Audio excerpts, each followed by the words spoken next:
Have you ever felt invisible? Like no matter what you did, no one noticed, no one listened, and no one cared. That kind of silence can crush a soul. But sometimes, in that silence, something unexpected is born. A spark of courage, a whisper of strength, a moment when an ordinary person becomes an extraordinary hero. Today, I want to tell you a story about such a person.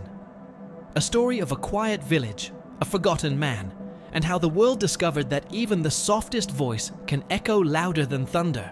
There was once a small town in the heart of Montana, surrounded by golden wheat fields and endless skies. It was the kind of place you had to find on a map, unless you were looking very carefully. The kind of place where everyone knew everyone, but silence weighed heavy on the streets. People lived their lives, worked their farms, went to church on Sundays, and came home to houses that looked almost the same. It was quiet, too quiet. Not because there was peace, but because there was something deeper, an unspoken rule that people did not talk about their struggles. In that town lived a man named Daniel. He wasn't special in the way the world defines special. He didn't have a big job, or a shiny car, or a loud personality that grabbed attention. In fact, Daniel was the kind of man people overlooked. He worked as a janitor at the local school, sweeping hallways, fixing broken windows, and cleaning classrooms long after the students went home. If you passed him on the street, you might nod politely, maybe even smile, but then your mind would move on, as though he wasn't worth remembering. But Daniel remembered everyone. He remembered the child who once cried in the hallway because she forgot her lunch. He remembered the teacher who stayed late, grading papers by the dim light of her desk lamp. He remembered the old man at the grocery store who counted every penny before paying for milk. Daniel noticed the things no one else did, and he carried them quietly, like folded letters inside his heart. You see, Daniel's life had never been easy. His wife had passed away years earlier, and he never had children. The house he lived in was small, almost falling apart, but he kept it clean, just like the hallways of the school. He didn't complain. He didn't demand more. He just lived quietly in the silence of that little town. But life has a strange way of testing the ones we least expect. One year, a harsh drought fell upon Montana. The fields turned brown, the rivers shrank, and the people grew desperate. Farmers who had relied on the land for generations began losing their crops. Families struggled to put food on the table. And yet, in that town, people kept quiet. Pride, perhaps. Fear, maybe. Or just habit. They suffered in silence, pretending everything was fine, even when it clearly wasn't. Daniel saw it. He saw the children coming to school hungrier than before. He saw the teacher skipping her lunch so she could give it to a student. He saw the lines at the grocery store getting shorter, not because people didn't need food, but because they couldn't afford it. He felt it deep in his chest, the weight of a silence that was slowly suffocating the town. One evening, after a long day at the school, Daniel sat on the old wooden bench in front of his house. The sun was setting, painting the sky in hues of red and orange.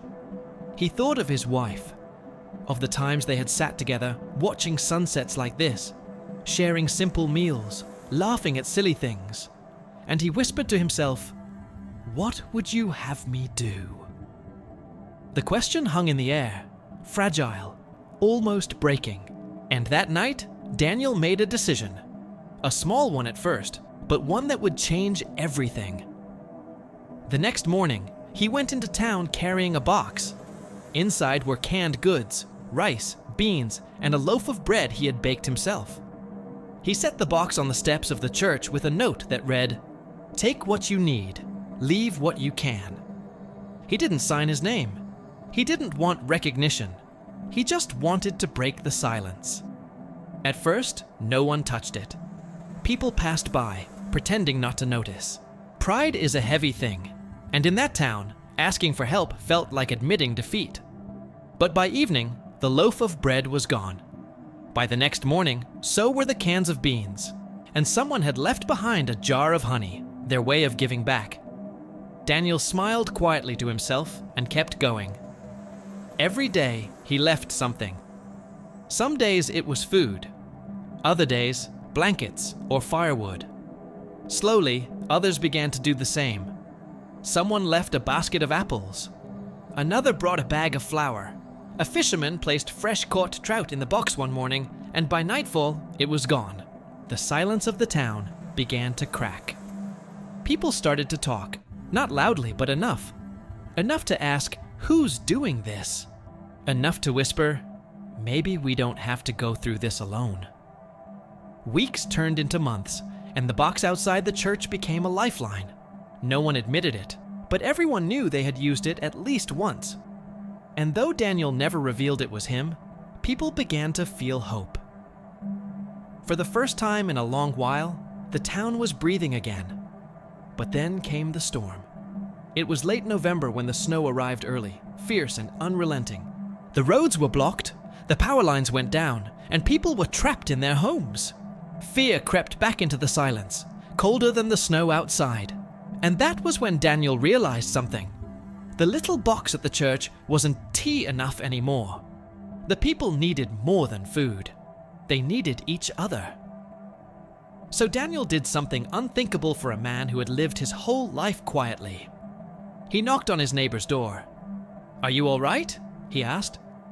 The woman inside, a widow like him, hesitated before nodding. "We're managing." But Daniel saw the truth. Her cupboards were nearly empty, and her children sat wrapped in blankets to keep warm. That night, he made a bold choice. He opened the doors of the old school gymnasium and lit a fire in the furnace. Then he walked through the streets in the snow, knocking on doors, one by one. "Come to the school," he said. "Bring what you can. Share what you have. We'll get through this together." Some resisted at first. Some clung to their pride, their silence. But one by one they came. Families carrying blankets, farmers bringing jars of preserves, children holding onto loaves of bread. By midnight, the gymnasium was full of laughter, the kind of laughter that had been missing for years. People cooked meals together, told stories, and for the first time in a long time, they weren't alone. And in the middle of it all, quietly, almost invisible, stood Daniel, watching, smiling, knowing that he had broken the silence of a village that had forgotten how to speak. When the storm finally passed, the town was different. The people no longer walked with their heads down. They greeted each other on the streets, shared meals, helped repair broken fences and roofs. The box at the church still remained, but now it was always full, overflowing with food, clothes, and kindness. And though no one ever knew for certain who had started it all, everyone felt it. The presence of an unexpected hero. A man who had been invisible, but chose to act when no one else did. Daniel never sought recognition. He never told anyone it was him. He just continued his quiet life, sweeping hallways, fixing windows, and carrying the folded letters of people's struggles in his heart. But the silence of the town was gone, and that was enough. My friend, this story isn't really about Daniel. It's about you, about me, about all of us. We live in a world where silence often feels safer than speaking, where struggles hide behind closed doors, and people pretend to be fine when they're not. But sometimes, what the world needs isn't a loud hero. Sometimes, it just needs someone willing to do the small, quiet thing, to take the first step, to break the silence. Daniel didn't change the world with speeches or riches. He changed it with bread, with firewood, with knocking on a door in the middle of a storm. He showed that courage doesn't always roar. Sometimes it whispers, "You're not alone." And maybe, just maybe, that's the reminder you needed today. That even if you feel invisible, even if you think your actions are too small to matter, you have the power to be someone's unexpected hero. So the next time you see someone struggling, don't turn away. The next time silence feels heavy, dare to speak. Because the world doesn't need perfect heroes. It just needs brave hearts willing to try. Remember this, the smallest act of kindness can echo louder than the greatest silence. And sometimes, the most unexpected hero is the one who never thought they could be one.